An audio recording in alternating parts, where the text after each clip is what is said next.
Salve, salve, turma! Estamos juntos mais uma vez aqui no nosso curso chamado Gramática para Passar. Eu sou o seu professor Lucas Lemos, professor de língua portuguesa aqui do Gran Cursos Online.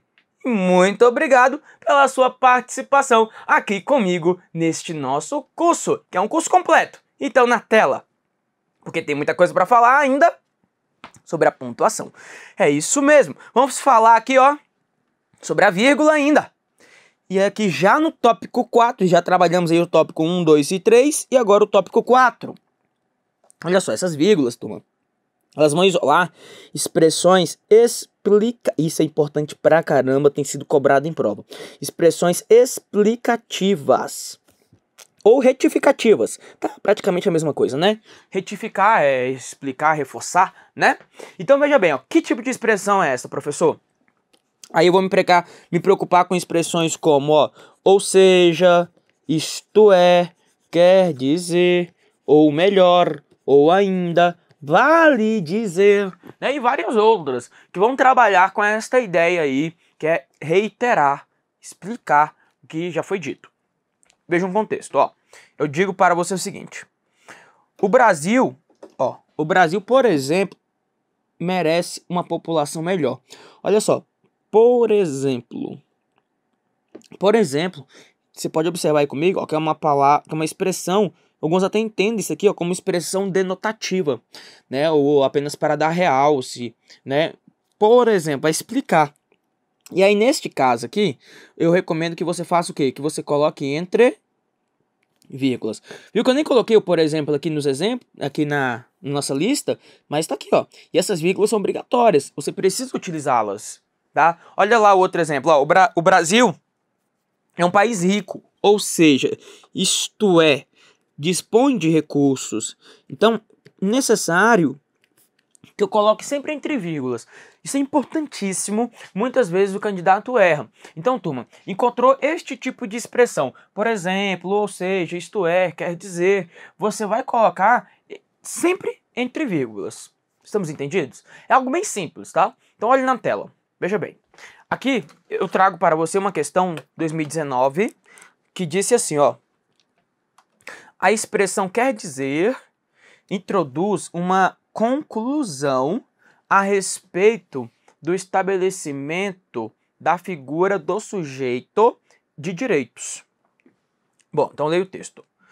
O conflito, diz ele, força os sujeitos a se reconhecerem mutuamente e impulsiona a criação de uma rede normativa. Quer dizer, olha só, quer dizer é uma ideia o quê? Não conclusiva, não. Ela é uma ideia explicativa. Professor, mas não tem que ficar entre vírgulas? Sim, mas aqui tem um ponto final e depois a vírgula, adequado, tá? Mas a ideia não é conclusiva. A ideia é sempre uma ideia explicativa. Tá? Sempre uma ideia explicativa. Isso significa que a questão 162 é uma questão errada, porque o que temos aqui é uma ideia explicativa, tá? Então, expressões como ou seja, isto é, quer dizer, trabalham com a ideia explicativa. Legal, professor. Vamos à questão 63 MPU 2018. Veja o que trouxe a questão. É uma boa questão e é uma questão até que gera uma polêmica. Gera uma polêmica por muitas vezes o candidato não prestar atenção na própria pergunta também. Olha só, no penúltimo período do texto, a correção gramatical, ó, veja bem, correção gramatical, tá? A correção gramatical estaria preservada se, logo após a forma verbal pensarmos, fosse inserida a expressão, por exemplo. Então, quer colocar aqui, ó, a expressão por exemplo, tá? Desde que excluídas a expressão, né? Desde que excluída a expressão, excluídas a expressão apenas como exemplos e a vírgula que a antecede. Isso aqui, ó. Então ele quer excluir essa vírgula e a expressão aqui, ó, apenas como exemplos. Então eu vou ler o texto aí na íntegra com você e vamos observar o que ele fala, tá? Ó, lê o texto. E ele quer colocar bem aqui, ó. Basta pensarmos, aí a proposta do examinador é inserir aqui, ó, o por exemplo. Não é depois do pensarmos, ó. estaria preservada se logo após a forma verbal pensarmos. Então, beleza. Por exemplo, e aí fica a leitura assim, ó. Basta pensarmos, por exemplo, nas relações entre norte-americanos e latinos imigrantes, entre franceses e os povos vindos do norte do continente africano, que buscam residência em países estrangeiros. Olha só, professor, muda o sentido, não muda? Tom, mas ele está cobrando questão de sentido? Não está. Esse é um primeiro ponto aqui muito importante. Ele não falou de sentido, ele falou de correção gramatical. Isso daqui é algo que eu trabalhei com você nas aulas passadas e que eu mostrei para você que eu não posso tirar um adjunto de uma oração e deslocar para outra, porque quando eu desloco eu mudo o sentido. Isso aí eu te mostrei. Só que o examinador aqui na questão, ele não fala sobre sentido. Em nenhum momento ele falou isso. Ele falou para mim, ó, a correção gramatical seria preservada. Você está falando em correção gramatical. Aí a questão está dizendo assim, ó, colocar o por exemplo lá e tirar essa expressão. Se pensarmos em sentido, claramente muda. Claramente. Por quê? Porque o exemplo aqui é em relação a aqueles que buscam residência em países estrangeiros. Então, buscam residência em país estrangeiro, por exemplo. Agora, lá no texto quando ele propõe lá no começo, basta pensarmos, por exemplo. Isso aí significa que há uma alteração contextual. Mas o problema não é este, turma. O problema está aqui, ó. Na regra, eu não contei para você que expressões como ou seja, isto é, quer dizer, ou melhor, ou ainda, vale dizer, por exemplo, que são expressões explicativas, retificativas, elas devem ficar como? Isoladas por vírgulas. Em nenhum momento nesta questão, o examinador propõe colocar o por exemplo entre vírgulas. Tá vendo? Em nenhum momento ele propõe isso. Ficamos aí então, ó, uma questão errada, só porque ele não falou sobre a inserção da vírgula. Leia a pergunta, ó. A correção gramatical seria preservada se, logo após a forma verbal pensarmos, fosse inserida a expressão por exemplo. Aí ele fala, desde que você exclua esta vírgula e este resto aqui, que é apenas como exemplos. Agora, não posso só chegar e colocar a expressão. Vamos na tela e observe comigo que é uma questão errada. Por quê? Porque eu deveria ter colocado aqui, ó, por exemplo, entre vírgulas. E como ele não propôs a inserção das vírgulas, a questão 163 é uma questão que está completamente equivocada. Agora vamos para o tópico número 5. Aí eu estou trazendo esses tópicos aqui no seu material para ficar bem organizado mesmo e você ter um curso completo, tá? Então vamos lá. 5, ó. Isolar termos de ênfase ou retificativos também. Agora são termos de ênfase. Veja bem. Inclusive, principalmente, só, tá? Exceto, apenas, menos. Então veja bem. Todos foram aprovados no concurso, ó. Inclusive eu. Claro que aqui, como ele está no final, porque, ô Lucas, tem que ficar entre vírgulas. Sim, mas aqui ele está no final, e aí vai uma vírgula só e depois ponto final. Tá? Então fique atento a esta pontuação. Olha só o próximo tópico aqui, ó. Todos, exceto Pedro. Exceto Pedro, ó. Assinaram o acordo, ó. Todos assinaram o acordo, exceto Pedro. Então, para isolar esses termos que vão dar uma ênfase ou vão retificar, você também vai usar sempre as vírgulas, tá? Então, inclusive, principalmente, só, exceto, apenas, menos, né? Ah, menos fulano, né? Todos menos Pedro assinaram um acordo, tá vendo? Aí eu vou colocar entre vírgulas, menos Pedro, entre vírgulas. E muitas vezes, no dia a dia, nós ficamos na dúvida quando usar. Então, eu tenho que ficar atento a isso daí. Na tela, continue. Vamos lá. Esse caso aqui ele é interessante lá na redação oficial, né? Por exemplo. E aí para separar local de data. Então, pensando aqui, claro, e pensando aí na redação oficial conforme a terceira edição, tá? Aí eu vou pensar em relação à terceira edição do MRPR. Claro que isso daí também é em consonância com a língua portuguesa. Pensamos assim, ó, Brasília, vírgula. Professor, não precisa colocar DF? Não se coloca mais a unidade federativa, tá? Então, Brasília, vírgula.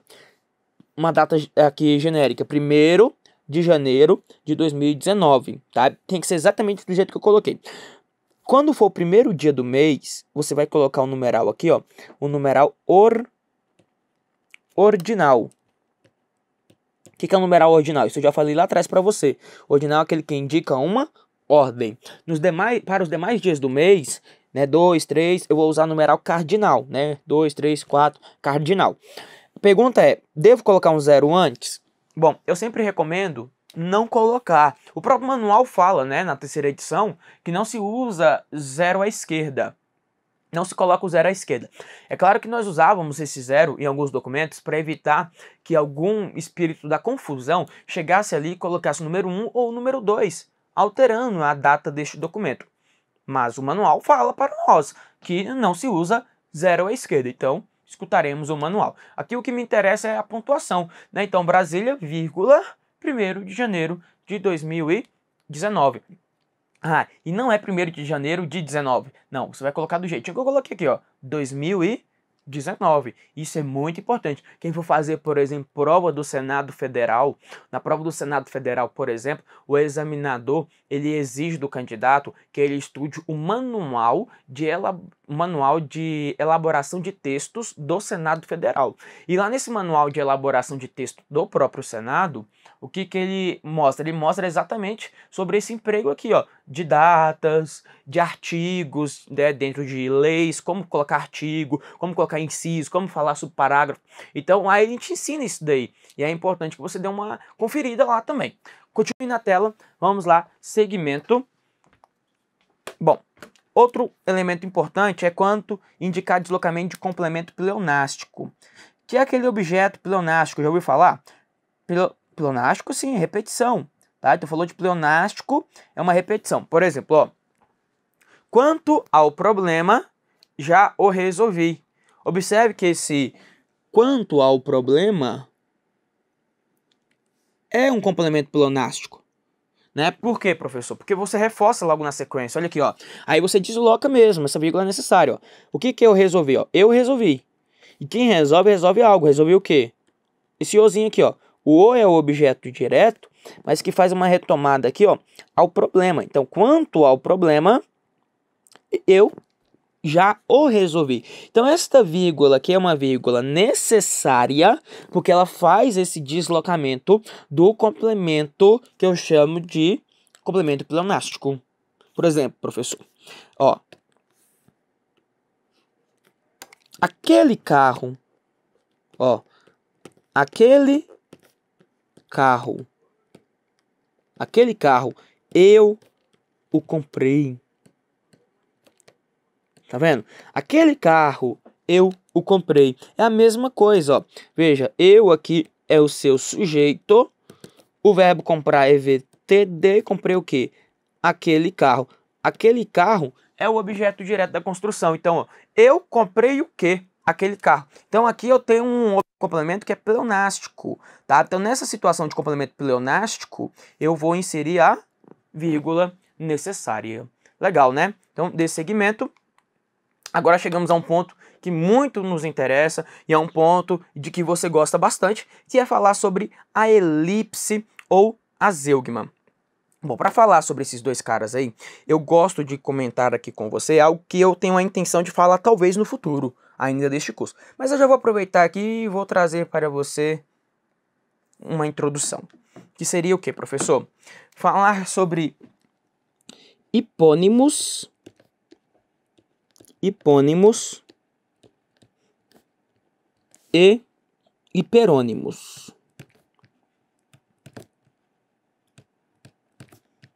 Isso aqui vem muito no seu edital, né?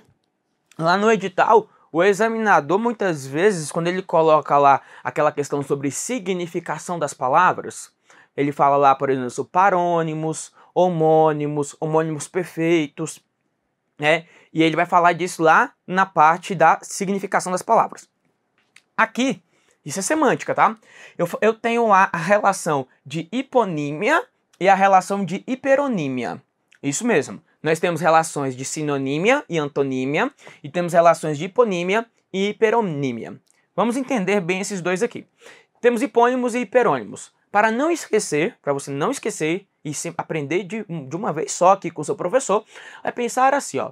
Você tem um supermercado e você tem um hipermercado, quer dizer, hiper maior. Concorda? Ó, Tem o super e tem o hiper. Hiper quer dizer amplo, sentido maior, sentido mais amplo.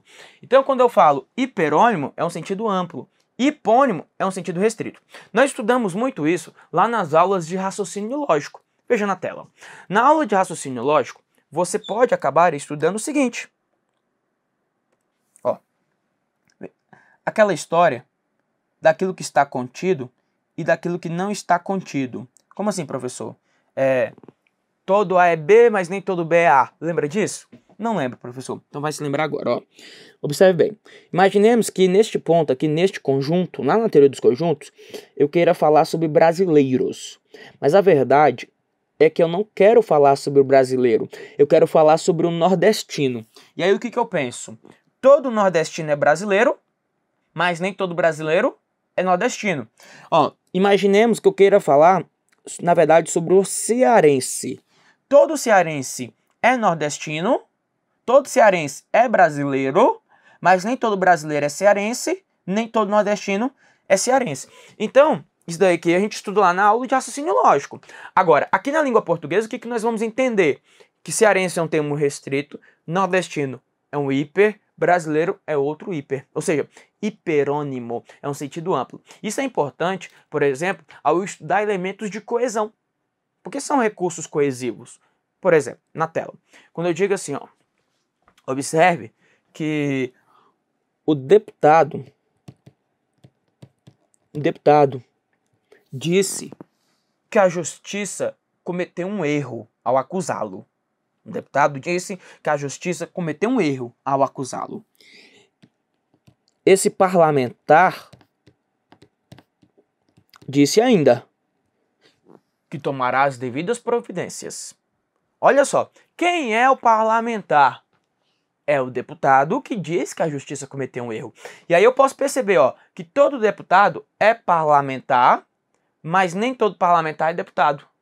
Concorda comigo? Ó? Todo deputado é parlamentar, mas nem todo parlamentar é deputado. Ou seja, eu posso afirmar para você que parlamentar é um hiperônimo de deputado.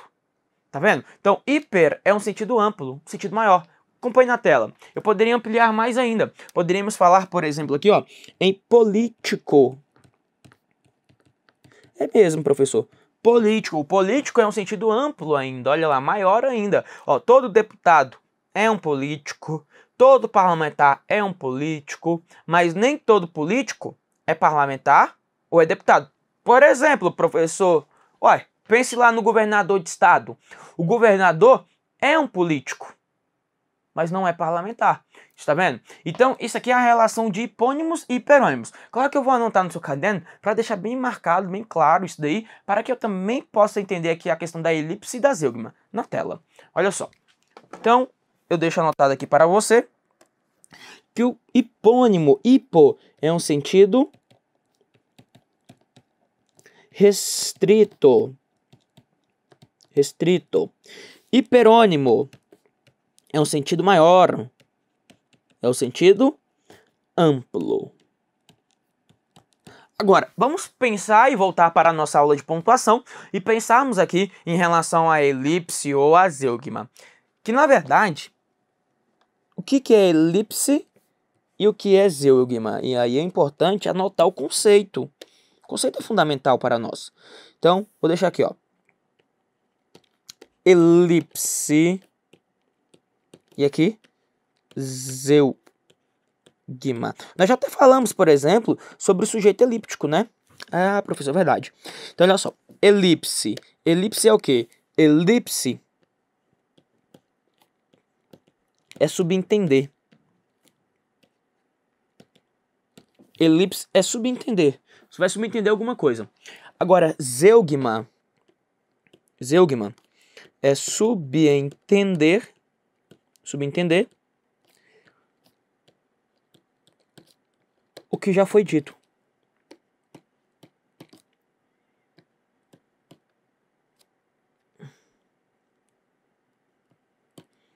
Então, olha só.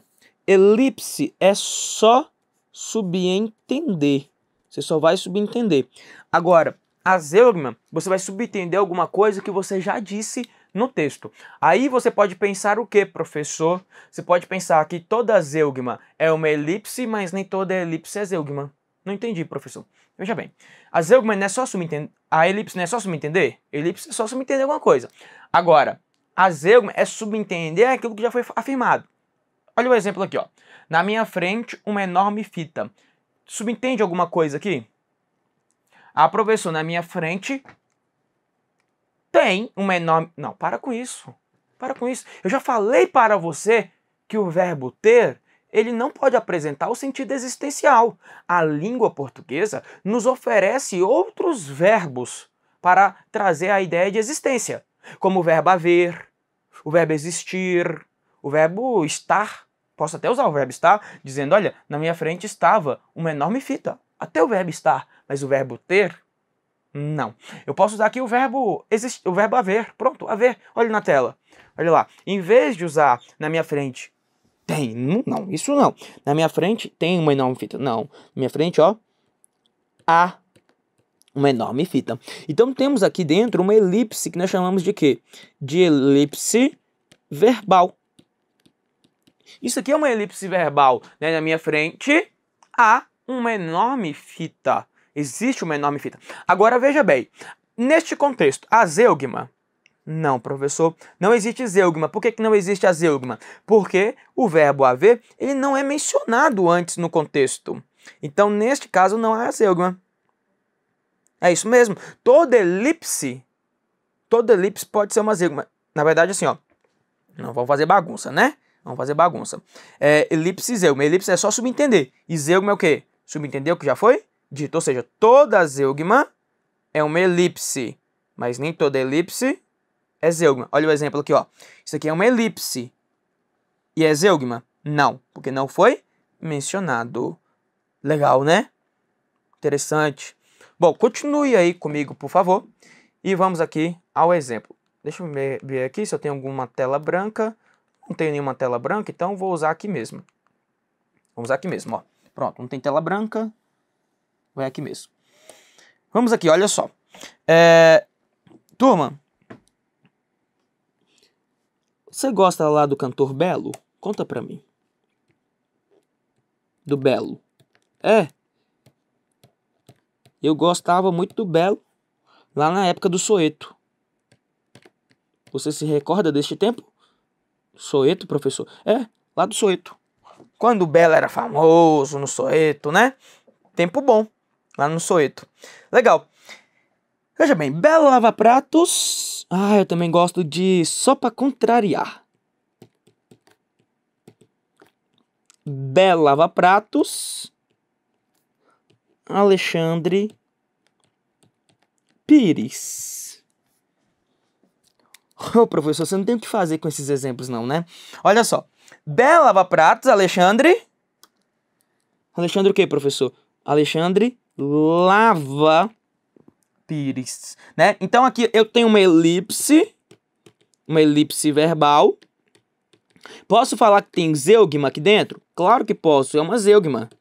E o que é uma zeugma? A zeugma é a omissão de um termo já mencionado no texto, né? A subintenção de um termo que já foi dito dentro do contexto. E este verbo aqui, ó, observe que ele já é mencionado anteriormente lá no contexto. Então, ó, Belo lava pratos, Alexandre, o quê? Lava Pires, professor. Então, é isso que eu quero que você observe comigo. Toda zeugma, e aí eu posso falar que toda zeugma é uma elipse, mas nem toda elipse é zeugma. Lembra da teoria do conjunto? Ó, elipse é o maior e a zeugma é o menor. Por quê? Porque toda zeugma é uma elipse, mas nem toda elipse é zeugma. Que é exatamente isso aqui que eu mostrei para você na relação de hipônimos e hiperônimos. Acredito que agora eu já possa responder questões com você. Então, na tela. Questão 164. Diz assim, ó. A vírgula depois da oração e mantê-la saudável indica que essa oração constitui um aposto explicativo para a oração anterior. Então, está dizendo que a vírgula depois de mantê-la saudável está marcando para nós uma ideia de aposto. Leia o texto. Investir no país é considerado uma burrice. Constituir uma família e mantê-la saudável, um atraso de vida. Um atraso de vida é aposto? De jeito nenhum. Olha só o que temos aqui, ó. Leia novamente esse texto. Investir no país é considerado uma burrice. Constituir uma família e mantê-la saudável, um atraso de vida. O menino fica pensando lá no exemplo aí da prova e acaba errando, né? Para com isso. Ah, isso não é atraso de vida, não. Para com isso. Presta atenção no contexto, tá? Então, investir no país é considerado uma burrice. Constituir uma família e mantê-la saudável é... Olha só. A forma verbal aqui, ó. É considerado um atraso de vida. Ou seja, nós podemos afirmar que aqui dentro ocorre uma elipse verbal. Então você elimina o verbo e no lugar você coloca uma vírgula. Chamamos isso de elipse verbal e posso conhecer aqui também como zeugma. Zeugma, a omissão de um termo já mencionado antes no texto. Ó, questão 165. Disse assim para mim. A vírgula antes do termo o linguístico tem a função de marcar um verbo subentendido. Mesmo papel que desempenha no seguinte exemplo. Veja, a formiga é trabalhadora, a cigarra cantora, ou seja, a cigarra é cantora. Então aqui dentro, de fato, ocorre a elipse verbal. Aqui dentro, de fato, ocorre uma elipse verbal. A formiga é trabalhadora, a cigarra é cantora. Agora, veja mais. Veja aqui um contexto. No entanto, professor, essas vírgulas aqui do no entanto. Eu vou falar disso mais à frente, lá quando eu for falar sobre o período composto, tá? Mas essas vírgulas aqui são obrigatórias, até porque esse no entanto está deslocado, tá? Então, sempre quando ele estiver deslocado, você vai colocá-lo entre vírgulas. Isso é importantíssimo, isso cai em prova, o examinador tem o hábito de perguntar. Eu vou até trazer questões sobre isso daí, ó. Então, isso no entanto, ele tem que ficar entre vírgulas mesmo. Então, leia o texto. Há, no entanto, um preconceito que parece ser mais existente do que os outros, o linguístico. Não tente ir na onda do examinador, não, porque se você for na onda do examinador, você vai errar a questão. Porque o examinador falou que aqui ocorre uma elipse verbal, igual aconteceu no texto original. Ó, a formiga é trabalhadora, a cigarra é cantora. Aí o que o candidato quer fazer? Quer ler assim, ó. Há um preconceito mais resistente do que os outros. É o linguístico, professor. Não é assim também, não é bagunçado desse jeito. Veja que o linguístico é uma informação sobre o preconceito. E aí me diga, quem é que tem o papel de reforçar um termo anterior no texto? Quem tem o papel de reforçar na tela? Acompanhe comigo. Veja que o linguístico é uma informação sobre o que seja este preconceito. E significou que aqui dentro eu tenho um aposto, até um aposto chamado de aposto explicativo.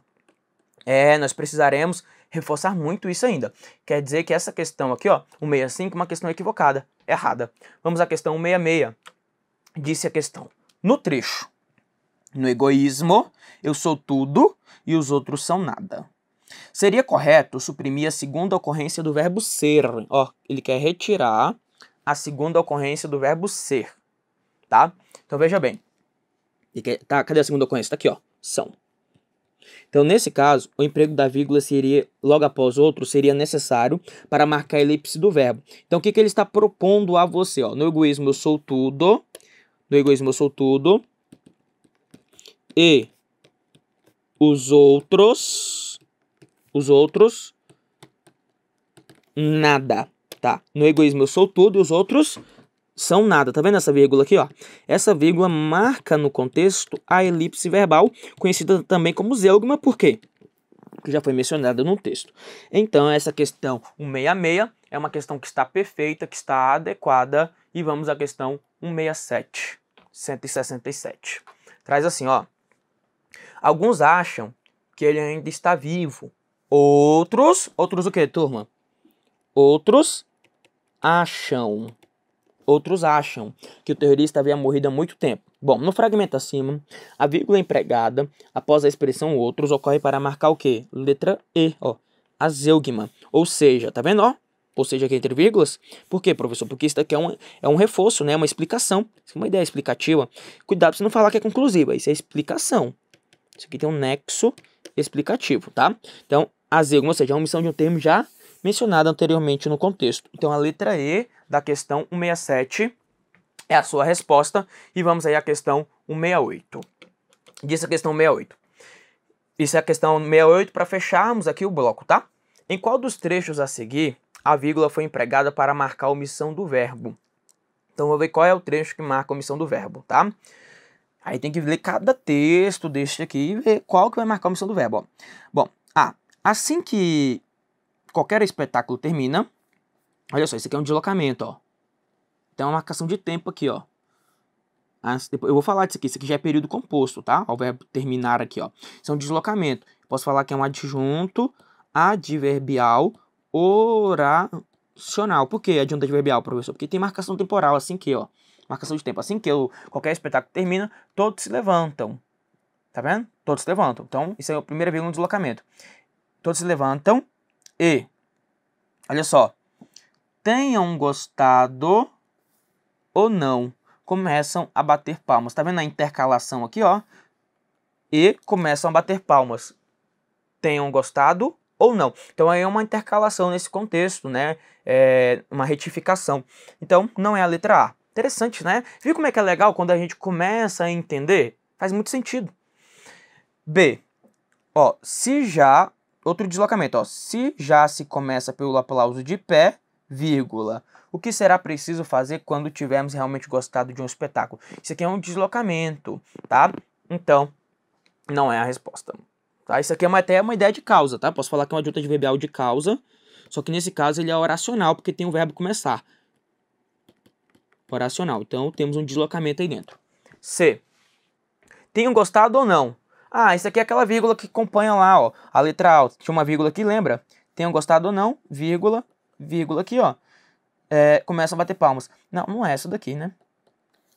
Então pronto, não é A, não é B e não é C. D. Neste momento, ó, você sabe que é uma adjunta adverbial deslocado, então a vírgula que é necessária, né?